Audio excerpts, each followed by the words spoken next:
Shark attacks are swift, brutal, and terrifyingly unpredictable. Whether you're diving, sailing, or simply near the water, these apex predators can strike without warning. In this video, we dive into 5 real-life shark and an orca encounter, from a luxury yacht destroyed by a great white to a diver found inside a shark, each one escalating from eerie calm to unforgettable horror. The coastal waters off Gansby, South Africa, have earned their reputation as the great white shark capital of the world through decades of predator activity. This small fishing town, situated roughly 160 kilometers southeast of Cape Town, sat perched on the edge of what marine biologists called Shark Alley. The convergence of warm Indian Ocean currents with the cold Atlantic created perfect hunting conditions for apex predators. At the same time, nearby Dyer Island's massive Cape Fur seal colony provided an abundant food source that had sustained shark populations for centuries. On July 1, 2025, Russian tech investor Pavel Ignatiev anchored his pristine $2 million yacht approximately 3 nautical miles from the Gansby harbor. The sleek 65-foot vessel named Digital Dreams represented the culmination of Pavel's successful cryptocurrency ventures. He had brought his wife Alina and their 19-year-old daughter Katya on what was intended to be a peaceful family vacation, far removed from the digital chaos of his Moscow-based business empire. The morning had started with promise. Pavel had specifically chosen this location after consulting with local marine authorities about optimal anchoring spots that balance scenic beauty with relative safety. The yacht's captain, a weathered local named Henrik, had initially expressed reservations about the proximity to known shark feeding grounds. Still, Pavel had insisted on the location for its spectacular views of the coastline. Alina had spent the early hours photographing the dramatic cliff formations, while Katya worked on her marine biology coursework. The young woman was pursuing her degree at a state university in Moscow and had been thrilled at the opportunity to observe South African marine life in their natural habitat. Pavel himself had been reviewing quarterly reports on his tablet, occasionally glancing up to admire the crystal-clear waters surrounding their temporary haven. The first sign of trouble occurred at approximately 11:30 a.m., when Henrik noticed unusual disturbances in the water, roughly 200 meters from their position. Dark shadows moved beneath the surface with purposeful intent, and the experienced captain immediately recognized the telltale signs of large predator activity. He quickly informed Pavel that they should consider relocating, explaining that the unusual behavior might indicate the presence of illegal shark baiting operations in the area. Pavel initially dismissed the concerns, pointing out that they were well within legal anchoring boundaries, and that the yacht's size provided adequate protection from marine life. However, his confidence began to waver when a massive dorsal fin broke the surface approximately 100 meters away, cutting through the water with mechanical precision. The great white shark that emerged was a formidable specimen, measuring an estimated 14 feet in length, with the characteristic torpedo-shaped body that made these creatures such efficient predators. Marine biologists would later theorize that the shark had been attracted by the scent of bait used in nearby illegal chumming operations, which had been reported in the area despite strict government regulations prohibiting such activities. The shark began circling the yacht with increasing intensity, its passes becoming more aggressive with each revolution. Pavel watched in fascination as the massive predator glided past the viewing windows, its black eyes seeming to assess the floating structure above. Alina grabbed her camera, capturing what she believed would be extraordinary footage of one of nature's most feared predators in their natural environment. The situation escalated dramatically when the shark suddenly altered its behavior pattern. Instead of maintaining its circular surveillance, the creature began making direct approaches toward the yacht's stern. The first impact came without warning as the shark struck the swim platform with tremendous force, its massive head colliding with the fiberglass structure and sending shockwaves throughout the vessel. Pavel shouted for everyone to move away from the rear deck as the shark retreated momentarily before launching another attack. The second collision was even more devastating as the creature's powerful jaws clamped down on the edge of the swim platform, its razor-sharp teeth slicing through the reinforced material like paper. The impact cracked the platform's mounting brackets and created a spider web of fractures in the surrounding hull. The shark's third assault proved catastrophic. With apparent determination, The Predator rammed the yacht's stern with its full body weight, splintering the ladder mount and tearing open a section of the lower hull. The force of the impact caused the rear railing to collapse completely, and both Alina and Katya, who had been photographing the encounter, were thrown into the churning water. The ocean erupted into chaos as the massive shark immediately turned its attention to the two women struggling in the water. Katya screamed as the Predator's jaws clamped down on her thigh, the serrated teeth puncturing her wetsuit and flesh with devastating efficiency. Blood began spreading rapidly through the water, further agitating the already excited shark. Pavel, despite having no diving experience, immediately leaped into the water to help his family. His desperate attempt to reach his daughter resulted in a severe forearm bite as the shark redirected its aggression toward him. The creature's powerful jaws crushed his arm, and he felt the grinding sensation of teeth scraping against bone before adrenaline allowed him to break free. Henrik and his crew worked frantically to deploy rescue equipment while the yacht began taking on water through the damaged hull. Using boat hooks and emergency ropes, they managed to pull all three family members back aboard within minutes of the attack. The yacht's emergency systems had automatically activated the bilge pumps, which temporarily stabilized the vessel's flooding. A rescue boat, alerted by the yacht's distress signal, arrived within 20 minutes and evacuated the injured family to shore. Pavel and Katya both survived their injuries, though both required extensive medical treatment and surgery. The incident renewed serious concerns about illegal shark baiting practices and tourist safety protocols in high-activity predator zones throughout the region. The Republic of Seychelles, an archipelago nation scattered across the western Indian Ocean, had long been celebrated as a paradise for marine wildlife enthusiasts and television producers, seeking exotic backdrops for their programs.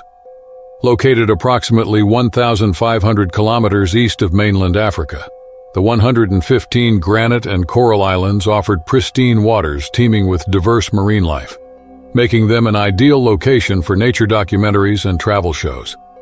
The island's strategic position along major ocean currents created rich feeding grounds that attracted a diverse array of marine life, ranging from colorful reef fish to large pelagic predators. In March 2021, Russian television network RTR dispatched a crew to film Wanderlust Waters, a popular travel show that combined adventure tourism with marine education. The program had gained significant viewership by showcasing remote destinations and providing viewers with authentic wildlife encounters from around the globe. The production team had chosen the waters off Mahi Island for their live broadcast segment, specifically focusing on the area's reputation for tiger shark sightings during the seasonal migration period. Ivan Petrov, the show's charismatic host, had built his career on delivering compelling live television while maintaining an approachable demeanor that resonated with audiences across Russia. The 34-year-old former marine biology student had transitioned into television after completing his studies at a state university in Moscow, combining his scientific knowledge with natural presenting skills. His willingness to engage directly with marine life had made him a favorite among viewers who appreciated his hands-on approach to wildlife education. The production team had anchored their 28-foot filming vessel approximately 2 miles offshore from Beau-Vallon Beach, where local fishing guides had reported an increase in tiger shark activity during the previous week. The boat's crew included cameraman Dmitry Volkov, sound engineer Anya Komarova, and local guide Jean-Baptiste Rousseau, who provided expertise on regional marine behavior patterns and safety protocols. Ivan had been preparing for the live segment by reviewing his notes on tiger shark behavior while the crew conducted final equipment checks. The broadcast was scheduled to reach Russian audiences during prime evening viewing hours, making the timing critical for the show's ratings success. Producer Elena Marchenko had coordinated with the Moscow studio to ensure seamless transmission quality. Despite the remote location's technical challenges, the live broadcast began at 2:30 p.m. local time, with Ivan providing viewers with an introduction to Seychelles' marine ecosystems while standing near the stern of the boat. He explained how the island's unique geographical position created ideal conditions for observing large predators in their natural environment. The crystal-clear waters provided excellent visibility, allowing the underwater cameras to capture stunning footage of the coral formations below. Jean-Baptiste had deployed fish bait approximately 50 meters from the boat to attract marine life for filming purposes, a standard practice that had been used successfully in previous episodes. The bait mixture, consisting of locally caught fish scraps, had been specifically designed to attract various species, without creating dangerous feeding frenzies. However, the guide had underestimated the potential for larger predators to respond aggressively to the feeding stimulus. Yvonne had been describing the importance of shark conservation efforts when the first tiger shark appeared in the vicinity of the boat. The juvenile specimen, measuring approximately 8 feet in length, displayed the characteristic dark vertical stripes that gave the species its common name. Initially, the shark maintained a respectful distance, circling the boat with the cautious curiosity typical of younger individuals encountering unfamiliar objects. The dramatic turn of events occurred when Ivan moved to the edge of the boat, providing viewers with a better perspective of the shark's movements. Standing on the narrow gunnel while maintaining his balance, he continued his commentary about tiger shark hunting patterns and their role in maintaining healthy marine ecosystems. The cameraman adjusted his position to capture both Ivan and the shark in the same frame, creating compelling television content. Without warning, the tiger shark suddenly altered its behavior pattern and launched itself partially out of the water in an explosive breach. The powerful predator's jaws clamped down on Ivan's left calf with devastating precision, its razor-sharp teeth penetrating through his wetsuit and into the muscle tissue beneath. The sudden attack caught everyone completely off guard, as tiger sharks rarely exhibited such aggressive behavior toward humans. Ivan's scream of pain and shock was broadcast live to millions of Russian viewers before the camera feed abruptly cut to black. Dmitry immediately stopped filming while Anya frantically radioed for emergency assistance. The shark maintained its grip on Ivan's leg for several terrifying seconds before releasing him and disappearing beneath the surface, leaving a spreading cloud of blood in the water. Jean-Baptiste and the crew worked desperately to pull Yvonne back into the boat, while applying immediate first aid to his severe injuries. The shark's teeth had created deep puncture wounds that required immediate pressure to control the bleeding. Ivan remained conscious throughout the ordeal, though he was clearly in shock from both the physical trauma and the realization of what had occurred during the live broadcast. The local Coast Guard responded within 15 minutes, having been alerted by the production team's emergency distress call. Ivan was evacuated to a hospital on Mahi Island, where surgical teams worked to repair the damage to his leg muscles and prevent infection. Despite the severity of his injuries, medical professionals expressed optimism about his recovery prospects. Marine biologists who later reviewed the incident suggested that the shark had been attracted by the bait mixture and had mistaken Ivan's leg for prey in its excited state. The attack highlighted the unpredictable nature of wild animal behavior and sparked discussions about safety protocols for live wildlife broadcasts. Ivan made a complete recovery after several months of rehabilitation and eventually returned to television hosting, though he maintained a more cautious approach to marine wildlife encounters. Monterey Bay, California, stretches along the central coast like a magnificent crescent, its deep underwater canyon system creating one of the most diverse marine ecosystems on the North American Pacific coast. The bay's unique topography, carved by ancient glacial activity and tectonic forces, plunged to depths exceeding 12,000 feet just a few miles offshore. This dramatic underwater landscape had attracted marine researchers for decades, while also providing ideal conditions for the seasonal migration of aquatic mammals that formed the foundation of a complex food web. The area had gained international recognition, not only for its scientific importance, but also for its world-class recreational opportunities. Monterey Bay's consistent wind patterns and relatively protected waters have made it a premier destination for kitesurfing enthusiasts from across the globe. The combination of reliable thermal winds and spectacular scenery drew athletes seeking both challenge and beauty in their pursuit of the sport. In June 2022, the bay was experiencing its annual seal migration, a phenomenon that typically lasted from late spring through early summer. Harbor seals, elephant seals, and California sea lions congregated in massive numbers along the rocky coastline, creating dense populations that inevitably attracted their primary predators.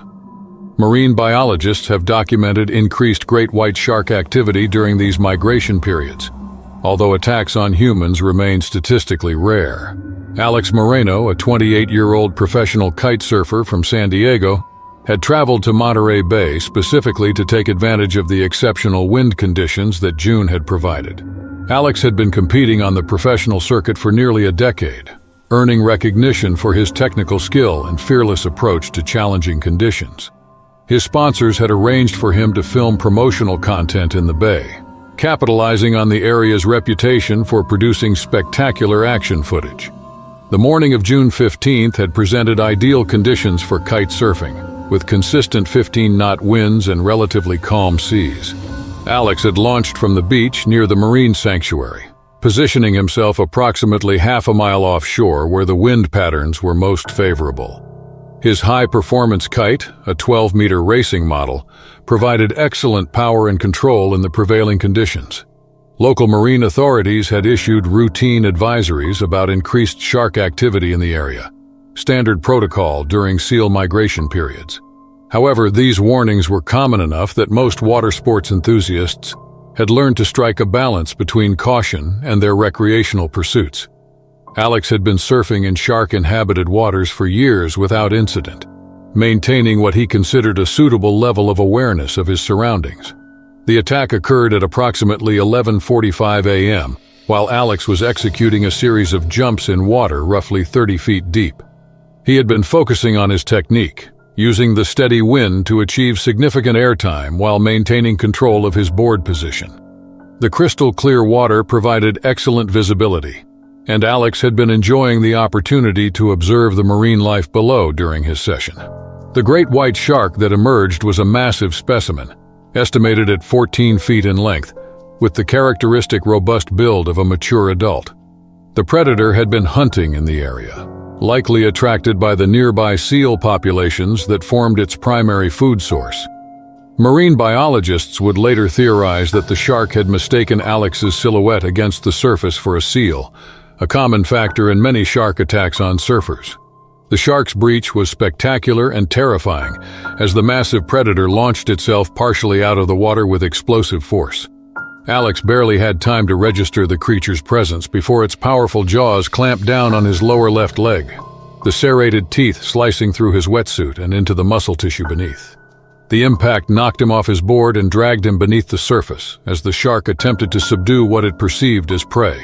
Underwater, Alex fought desperately against the shark's grip while battling the disorientation that came with being suddenly submerged. The predator's powerful jaws maintained their hold on his leg, and he could feel the grinding sensation of teeth against bone. In a moment of clarity born from desperation, Alex grabbed his kite control bar, which had remained attached to his harness, and began striking the shark's sensitive gill slits with all his remaining strength. The repeated impacts to the shark's gills caused enough discomfort to trigger its release response. The predator opened its jaws and retreated into the depths, leaving Alex bleeding and struggling to reach the surface. His leg was severely damaged, with deep puncture wounds that were bleeding heavily into the surrounding water. Fighting against shock and blood loss, Alex managed to swim back to his board and signal for help. Lifeguards who had been monitoring the water sports activity responded immediately, launching rescue jet skis to reach his position. The rescue operation was complicated by Alex's injuries and the knowledge that the attacking shark might still be in the area. Emergency medical personnel stabilized Alex on the beach before transporting him to a hospital, where surgical teams worked to repair the extensive damage to his leg. The shark's teeth had created multiple puncture wounds and had severed several muscles, requiring complex reconstructive surgery to restore function. Alex's survival was attributed to his quick thinking and targeting the shark's gills and his physical conditioning, which allowed him to maintain consciousness during the attack. The incident shocked the local kitesurfing community and prompted discussions about safety protocols during periods of increased predator activity. Marine biologists used the attack as an opportunity to study the behavior patterns of great white sharks. They emphasized that such encounters remained statistically rare, despite the dramatic nature of this particular incident. The coastal waters surrounding Gansbaai, South Africa, had earned their fearsome reputation through centuries of apex predator activity. This small fishing community, situated along the country's southern coast approximately 160 kilometers southeast of Cape Town, is at the convergence of two major ocean currents that create ideal conditions for great white sharks to hunt. The area's proximity to Dyer Island, home to one of the largest Cape fur seal colonies in the region, provided an abundant food source that had sustained shark populations for generations. Local commercial fishing operations have been operating in these waters since the early 1800s, when Dutch settlers first established permanent settlements along the coast. The fishing industry had evolved significantly over the decades, transitioning from small-scale subsistence operations to modern commercial enterprises that supplied seafood to markets throughout South Africa. However, the presence of large predators had always been a constant factor that fishermen needed to consider in their daily operations. In March 2019, the fishing vessel Southern Cross had been operating approximately 8 nautical miles offshore, targeting the seasonal run of yellowtail that typically occurred during the autumn months. The crew, led by Captain Peter van der Merwe, had been fishing these waters for over 2 decades and possessed extensive knowledge of local marine conditions and seasonal patterns. The morning of March 23rd presented ideal fishing conditions, with calm seas and clear skies that allowed for efficient net deployment and retrieval. The crew had been experiencing exceptional success, with their nets consistently bringing in substantial catches of high-quality fish. However, their routine operation was interrupted when they hauled in something extraordinary alongside their intended catch. Entangled in their fishing net was an enormous great white shark, clearly deceased and measuring over 18 feet in length. The massive predator represented one of the largest specimens the crew had ever encountered, with a girth that suggested it had been feeding successfully in the area for an extended period. Captain van der Merwe estimated the shark's weight at approximately 3,000 pounds, making it a truly exceptional specimen. The crew initially assumed they had simply caught a large shark that had died after becoming entangled in their net, a relatively rare but not unprecedented occurrence in their line of work. However, closer examination revealed that the shark's stomach was unusually distended, far beyond what would be expected from normal feeding behavior. The abnormal swelling suggested the presence of something substantial within the creature's digestive system. Recognizing the potential scientific value of such a large specimen, Captain van der Merwe decided to contact local marine authorities before disposing of the carcass. Dr. Heinrich Kruger, a marine biologist from the nearby research station, arrived within 2 hours to examine the shark and document its physical characteristics for scientific purposes. Dr. Kruger's initial external examination confirmed the shark's exceptional size and apparent good health before its death. The creature showed no obvious signs of disease or injury that might have contributed to its demise. However, the severely distended stomach continued to puzzle the research team, as it seemed to contain something far larger than typical prey items.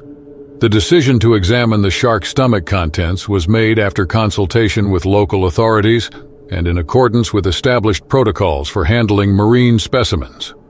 Dr. Kruger carefully opened the shark's abdominal cavity while the fishing crew observed from a respectful distance, unsure of what they might discover. The grim discovery that emerged from the shark's stomach was the remains of a human female, later identified as Emma Voss, a 34-year-old marine biologist who had been reported missing just 36 hours earlier.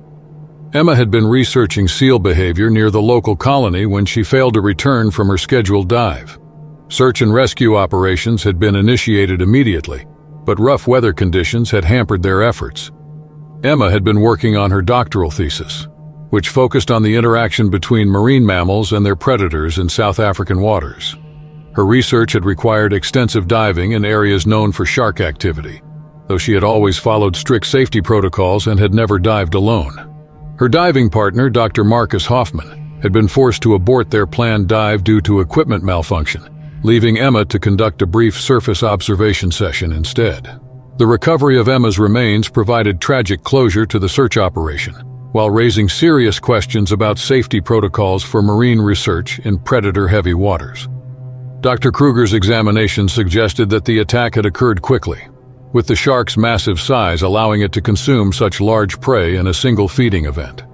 The incident prompted an immediate review of safety procedures for marine research operations in the region. Local authorities implemented new requirements for researcher safety, including mandatory buddy system protocols and improved emergency communication equipment. The research community recognized that even experienced professionals like Emma face significant risks when working in environments populated by apex predators. Emma's colleagues remembered her as a dedicated scientist who had made significant contributions to understanding marine ecosystems. Her research had focused on the delicate balance between predator and prey relationships, work that had gained international recognition within the scientific community. The fishing crew's discovery had provided crucial evidence about the circumstances of Emma's disappearance, though it offered little comfort to her family and colleagues. The incident served as a stark reminder of the real dangers faced by marine researchers working in some of the world's most predator-rich waters. The massive great white shark's carcass was eventually donated to the research station, where it provided valuable specimens for ongoing studies of apex predator biology and behavior patterns in South African waters.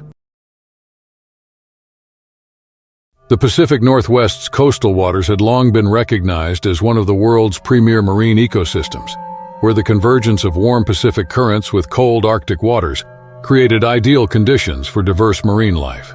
The region, stretching from northern California to southeastern Alaska, encompassed thousands of square miles of pristine ocean habitat, characterized by deep fjords, rocky islands, and complex underwater topography that supported everything from microscopic plankton to massive marine mammals.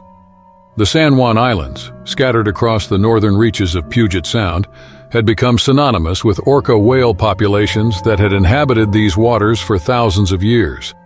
3 distinct resident pods, known to researchers as J, K, and L pods, followed predictable seasonal migration patterns that brought them through the island channels during summer months. These killer whales had developed sophisticated hunting strategies adapted to the region's abundant salmon runs, creating a delicate ecological balance that had persisted for generations. In July 2023, the waters surrounding the San Juan Islands were experiencing exceptional orca activity, with all 3 resident pods converging in the area simultaneously. Marine biologists attributed this unusual congregation to particularly abundant salmon runs that had drawn the whales to their traditional feeding grounds earlier than typical seasonal patterns would suggest. Emily Harper, a 31-year-old recreational sailor from Seattle, had been looking forward to her summer sailing expedition for months. Emily worked as a software engineer for a major technology company, and her annual sailing trips provided essential respite from the demanding pace of her professional life. She had purchased her 30-foot sloop, Digital Escape, 3 years earlier, and had become an experienced sailor through regular weekend excursions around Puget Sound. Emily had invited her longtime friend Sarah Chen and Sarah's boyfriend Marcus Walsh to join her for a week-long sailing adventure through the San Juan Islands. The trio had planned their route to include several anchorages known for their scenic beauty and wildlife viewing opportunities. Emily had specifically researched areas with a high probability of orca sightings, hoping to provide her friends with memorable encounters with the region's most famous marine residents. The morning of July 18th had presented perfect sailing conditions, with steady 15-knot winds and calm seas that made for comfortable cruising. Emily had anchored Digital Escape in a protected cove near the western shore of San Juan Island, approximately 2 miles from the nearest harbor. The location offered spectacular views of the Olympic Mountains while providing shelter from the prevailing westerly winds. The crew had been enjoying a leisurely breakfast on deck when they noticed the distinctive black dorsal fins of orcas approaching their anchorage. Emily immediately identified the whales as members of J-Pod, recognizing several individuals from whale identification guides she had studied before the trip. The pod consisted of approximately 12 individuals, including several juveniles who stayed close to their mothers. Initially, the orcas maintained their typical behavior pattern, traveling in a loose formation while occasionally surfacing to breathe. Emily and her friends watched in fascination as the massive marine mammals glided through the water with effortless grace, their 6-foot dorsal fins cutting through the surface with mechanical precision. The whales appeared to be engaged in social behavior, with frequent touching and synchronized swimming that indicated strong family bonds. The situation changed dramatically when one of the larger males, estimated at over 25 feet in length, began approaching the yacht with apparent curiosity. Emily had read that orcas occasionally investigated boats, but she had never experienced such direct interaction with wild marine mammals. The massive whale circled the yacht several times, its intelligent eyes seeming to study the floating structure and its human occupants. Without warning, the orca suddenly rammed the yacht's hull with tremendous force, its massive head striking the fiberglass construction with a sound like thunder. The impact sent shockwaves throughout the vessel and knocked all 3 crew members off their feet. Emily scrambled to assess the damage while Sarah and Marcus struggled to maintain their balance on the violently rocking deck. The yacht's hull had been severely compromised by the initial impact, with visible cracks spreading across the starboard side below the waterline. Water began entering the cabin through the damaged hull, and Emily realized that their situation had become critical. The vessel's emergency bilge pumps activated automatically, but they were insufficient to handle the volume of water entering through the breach. The orca's aggressive behavior escalated when it began what marine biologists would later describe as playful but dangerous interactions with the sinking yacht. The massive predator repeatedly pushed Emily into the icy water, apparently treating her as a toy or plaything, rather than recognizing her as a living creature in distress. Each time Emily attempted to climb back aboard, the orca would gently but firmly push her back into the water. The water temperature in the San Juan Islands during July typically ranged from 50 to 55 degrees Fahrenheit, cold enough to cause hypothermia within minutes of exposure. Emily felt her body temperature dropping rapidly as the orca continued its interactions, seemingly unaware of the danger it was creating for the human in the water. Sarah and Marcus worked frantically to deploy the yacht's emergency life raft, while simultaneously attempting to assist Emily. The orca's massive bulk made it impossible for them to enter the water safely, and they were forced to watch helplessly as their friends struggled against both the cold water and the whale's persistent attention. Emily's survival instincts eventually led her to grab onto a piece of debris that had broken away from the yacht's damaged deck. The floating plank provided enough buoyancy to keep her head above water, while she fought against the onset of hypothermia.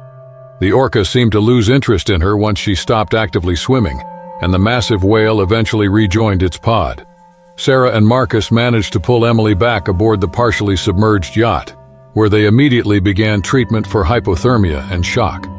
Emily's core body temperature had dropped significantly, and she was showing signs of confusion and disorientation typical of cold water exposure. The crew activated their emergency beacon and radioed for immediate assistance from the Coast Guard. A Coast Guard rescue helicopter arrived within 45 minutes, evacuating Emily to a mainland hospital for treatment. She survived the encounter with bruises and mild hypothermia, though the psychological impact of the experience would affect her relationship with sailing for years to come. Marine biologists who investigated the incident suggested that the orca's behavior might have been influenced by disrupted pod dynamics or confusion caused by heavy boat traffic in the area during peak tourism season. The Caribbean Sea had long been celebrated for its crystal-clear waters and diverse marine ecosystems, stretching across nearly 1 million square miles of tropical ocean that connected the Atlantic and Pacific through a complex network of currents and island chains. The region's unique geographical position created ideal conditions for both commercial fishing and recreational boating, with countless harbors and marinas scattered across dozens of island nations that had developed thriving maritime economies over centuries. The island of Dominica, positioned in the eastern Caribbean between Guadeloupe and Martinique, has built its reputation as a premier destination for sailing enthusiasts and marine researchers. The island's dramatic volcanic landscape extended beneath the ocean's surface, creating deep water conditions that brought pelagic species unusually close to shore. This unique topography made Dominica's waters particularly attractive to ocean-going predators that typically remained far from coastal areas. Portsmouth, Dominica's second-largest town, had served as a major Caribbean port since the colonial era. The natural harbor, protected by surrounding hills and positioned at the mouth of the Indian River, provided excellent shelter for vessels of all sizes. Over the decades, the harbor had evolved into a modern marina facility that catered to both commercial fishing operations and the growing yacht charter industry that brought thousands of visitors to the island annually. In November 2020, the harbor was experiencing unusually high activity as boat owners prepared their vessels for the approaching hurricane season. The combination of maintenance work and provisioning operations created a bustling atmosphere that contrasted sharply with the typically relaxed pace of island life. Local authorities had implemented strict protocols for vessel preparation, requiring all boats to be properly secured or relocated to safer harbors before the peak of the season's storm activity. Maria Diaz, a 42-year-old professional sailor from Puerto Rico, had been working as a yacht delivery captain for nearly 15 years. Her expertise in Caribbean waters and reputation for reliable service had made her a sought-after professional among boat owners who needed their vessels transported between islands. Maria had built her career on meticulous attention to detail and an unwavering commitment to safety that had earned her the respect of both clients and fellow mariners. The yacht, Tropical Breeze, a 45-foot catamaran owned by a Canadian businessman, had been chartered for delivery from Portsmouth to Antigua ahead of the hurricane season. The vessel required several minor repairs before departure, including replacement of some rigging components and maintenance of the steering system. Maria had anchored the catamaran in a quiet section of the harbor while she completed the necessary work. The morning of November 12th had been typical for the season, with calm conditions and clear skies that made working on deck both pleasant and efficient. Maria had been methodically checking each system aboard the yacht, ensuring that everything would function properly during the multi-day passage to Antigua. Her thoroughness had prevented numerous potential problems during previous deliveries, and she maintained the same careful approach regardless of the apparent simplicity of any repair job. The harbor's ecosystem had been subtly altered by years of poor waste management practices that had created unintended consequences for local marine life. Commercial fishing boats routinely discarded fish scraps and processing waste directly into the harbor waters, while restaurant and market vendors disposed of organic waste in ways that eventually reached the marine environment. This constant input of food sources had attracted various species of fish to the harbor area, creating an artificial feeding ground that disrupted natural behavior patterns. Maria had been working on replacing a corroded shackle in the yacht's rigging when she noticed that one of the dock lines had come loose during the night. The line was floating approximately 6 feet from the catamaran's hull, within easy reach if she stretched over the safety rail. She had retrieved similar lines dozens of times during her career, and the task seemed routine enough to handle quickly without deploying the inflatable dinghy. The oceanic whitetip shark that had been hunting in the harbor represented an unusual occurrence for the protected waters. These pelagic predators typically remained in deep ocean environments, following migrating schools of fish across vast distances. However, the artificial feeding conditions created by waste disposal had attracted the shark into the harbor area, where it had been scavenging food scraps for several days. Maria reached into the water to grab the floating line, extending her arm to its full length, while maintaining her grip on the yacht's rail with her other hand. The water was exceptionally clear, allowing her to see the sandy bottom approximately 12 feet below the surface. She had completed similar retrievals countless times without incident, and nothing in her experience suggested any unusual danger. The shark's attack was swift and decisive, with the predator lunging from the depths to clamp its powerful jaws around Maria's wrist.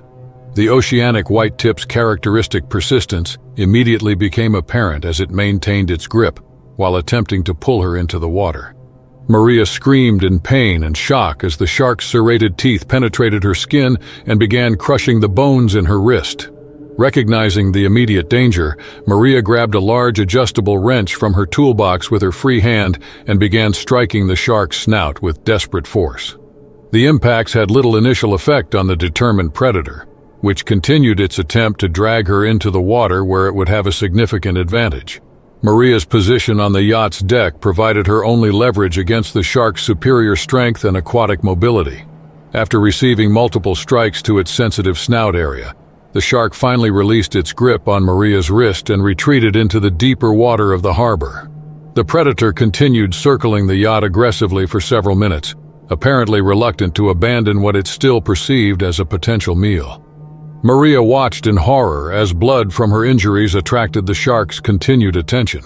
Despite severe pain and significant blood loss, Maria managed to climb back onto the yacht's deck and activate her emergency radio. The harbor master responded immediately, dispatching a rescue boat to her location while coordinating with local medical facilities. The proximity of the harbor to shore allowed for rapid evacuation, and Maria received medical attention within 20 minutes of the attack. Local physicians treated Maria's injuries in the hospital, where surgeons worked to repair the extensive damage to her wrist and hand. The shark's teeth had created multiple puncture wounds and had fractured several bones, requiring complex reconstructive surgery to restore function. Maria's survival was attributed to her quick thinking and the availability of an improvised weapon. The incident prompted an immediate investigation into waste disposal practices in the harbor, leading to stricter regulations governing the disposal of organic waste by commercial operations.